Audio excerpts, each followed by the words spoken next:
Muito bom dia, meu povo abençoado do Senhor. Vamos ler a palavra de Deus. Hoje nós vamos concluir a carta do apóstolo Paulo a Timóteo. Nós vamos ler os capítulos 4, 5 e 6. E nós vamos ver aqui sobre a apostasia, sobre fidelidade ao ministério. Vamos falar sobre as viúvas, os presbíteros, etc, etc, etc. O bom combate da fé, nós vamos finalizar com esse termo. Diz assim, 1 Timóteo capítulo 4. Ora, o Espírito afirma expressamente que, nos últimos tempos, alguns apostatarão da fé, ou seja, abandonarão, farão coisas erradas, por obedecerem a espíritos enganadores e a ensino de demônios,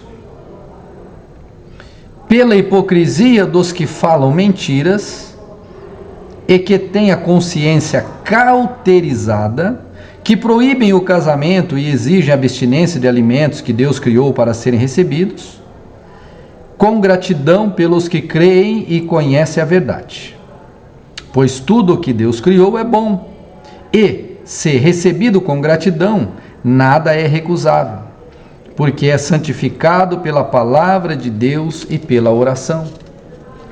Expondo estas coisas aos irmãos, você será um bom ministro de Cristo Jesus, alimentado com as palavras da fé e da boa doutrina que você tem seguido.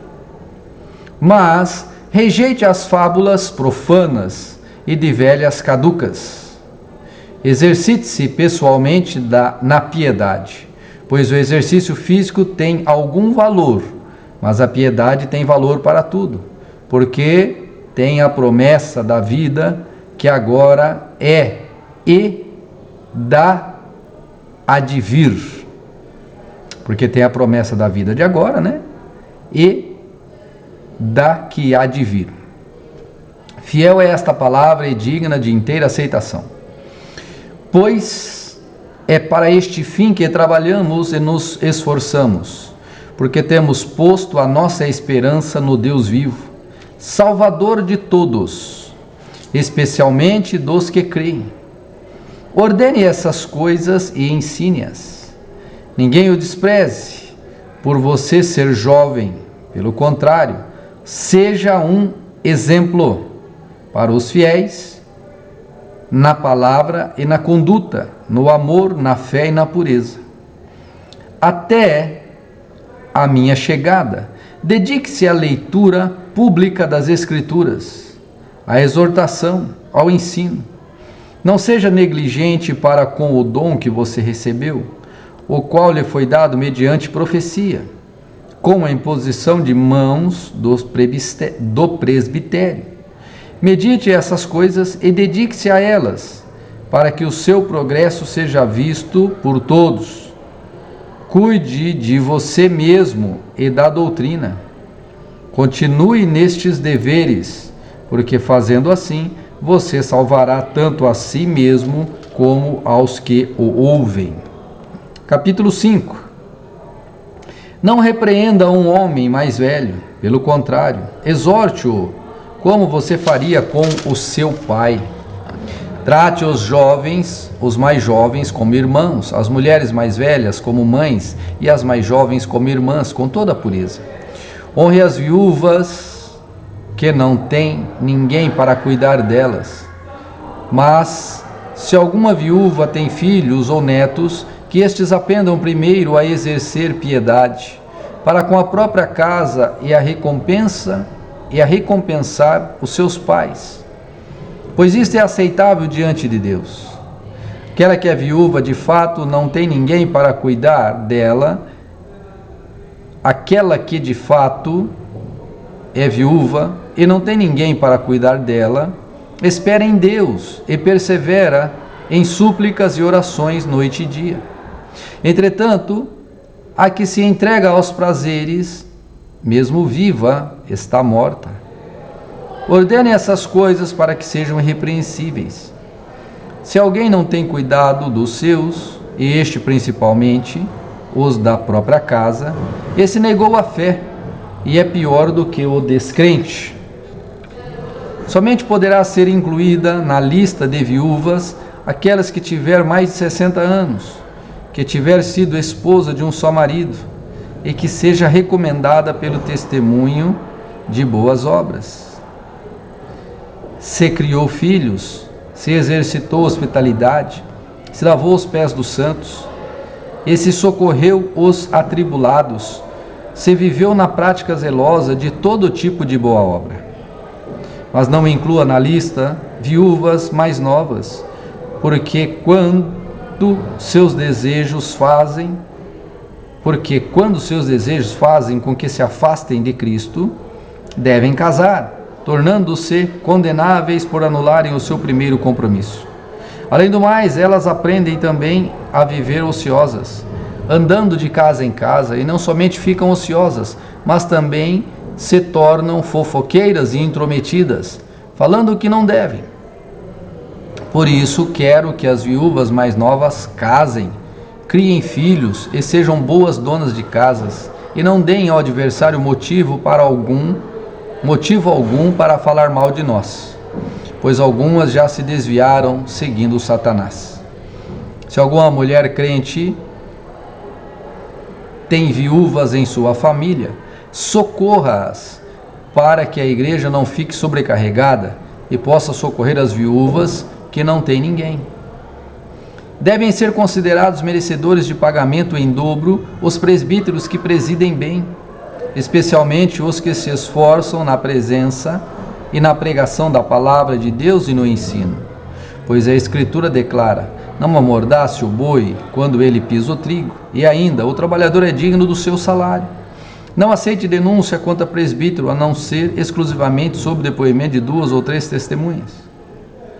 Quanto aos que vivem no pecado, repreenda-os na presença de todos, para que também os demais temam, diante de Deus e de Cristo Jesus e dos anjos eleitos.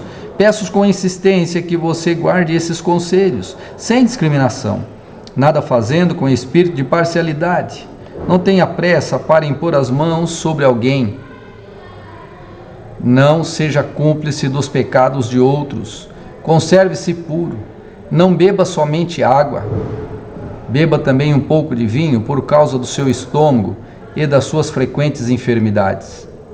Os pecados de alguns são notórios, mesmo antes do juízo, mas os de outros só se manifestam mais tarde. Do mesmo modo, também as boas obras se evidenciam, e aquelas que ainda não são manifestas não poderão ficar escondidas. Capítulo 6. Todos os servos que estão debaixo de jugo considerem dignos de toda honra o próprio Senhor, para que o nome de Deus e a doutrina não sejam difamados. Também os que têm Senhor crente não o tratem com desrespeito, porque é irmão. Pelo contrário, trabalhem ainda mais, pois quem partilha do seu bom serviço é crente e amado. Ensine-o e recomende-o com estas coisas. Se alguém ensina outra doutrina e não concorda com as sãs palavras de nosso Senhor Jesus, e com o ensino segundo a piedade, esse é orgulhoso e não entende nada, mas tem um desejo doentio por discussões e brigas a respeito de palavras. É daí que nasce a inveja, a provocação, as difamações, as suspeitas malignas e as polêmicas sem fim da parte de pessoas cuja mente é pervertida e que estão privadas da verdade, supondo que a piedade é fonte de lucro. De fato, grande fonte de lucro é a piedade com o contentamento, porque nada trouxemos para o mundo, nem coisa alguma podemos levar dele. Tendo sustento e com que nos vestir, estejamos contentes. Mas os que querem ficar ricos caem em tentações e armadilhas e muitos desejos insensatos e nocivos, que levam as pessoas a afundar na ruína e na perdição. Porque o amor ao dinheiro é a raiz de todos os males, e alguns nessa cobiça se desviaram da fé e atormentaram a si mesmos com muitas dores. Mas você, homem de Deus, Fuja de tudo isso. Siga a justiça, a piedade, a fé, o amor, a perseverança, a mansidão. Combata o bom combate da fé. Tome posse da vida eterna, para a qual você também foi chamado e da qual fez a boa confissão diante de muitas testemunhas. Diante de Deus, que preserva a vida de todas as coisas, e diante de Jesus Cristo, que na presença de Pôncio Pilatos fez a boa confissão, eu exorto você a guardar esse mandamento imaculado, irrepreensível, até a manifestação do Senhor Jesus Cristo, o qual, no tempo certo, há de ser revelada pelo bendito e único Senhor soberano, Rei dos reis e Senhor dos senhores, o único que possui imortalidade e que habita em luz inacessível e que ninguém jamais viu nem é capaz de ver. A Ele honra e glória e poder eterno para todos sempre. Amém. Exorte os ricos deste mundo a que não sejam orgulhosos, nem depositem sua esperança na instabilidade da riqueza, mas em Deus, que tudo nos proporciona ricamente para o nosso prazer. Aqueles que façam o bem sejam ricos em boas obras, generosos em dar e prontos para repartir, ajuntando para si mesmo um tesouro que é sólido e um fundamento para o futuro, a fim de tomarem posse da verdadeira vida. E você, ó Timóteo, guarde o que lhe foi confiado, evitando o falatório inútil e profano, evitando falatórios inúteis e profanos, e as contradições daquilo que falsamente chamam de conhecimento, pois algum, professando-o, se desviaram da fé. A graça esteja com vocês. Amém? Amanhã nós leremos 2 Timóteo, que também é uma grande bênção. Que Deus abençoe cada um de vocês e até amanhã. Fiquem com Deus.